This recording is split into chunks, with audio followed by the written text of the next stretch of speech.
Welcome back, Crammers, to question 6. Find the value of square root of 31.36. We can use our calculator here. Square root of 31.36.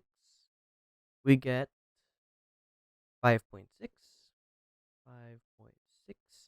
And for the next one, we find the cube of 14.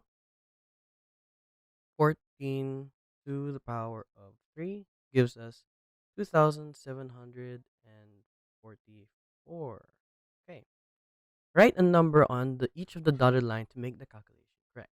10 minus x times 2 is equal to 4. Now, we've always followed bid math. Bid math.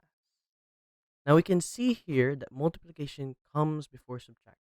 So, what that means is 10 minus x times 2 is equal to 4.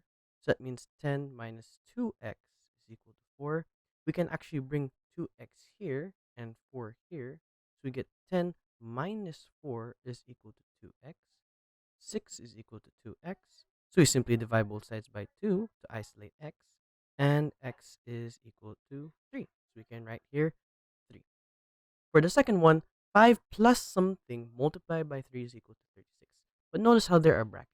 Brackets come first before multiplication. So we can actually write this out as 5 plus x multiplied by 3 is equal to 36. We can divide both sides by 3, and this cancels out. So that means 5 plus x is equal to 12. We can bring 5 to the other side, and this becomes negative 5. So x is equal to 12 minus 5. That means x is equal to 7. And that's our final answer. Thanks for watching. Cram, then scram.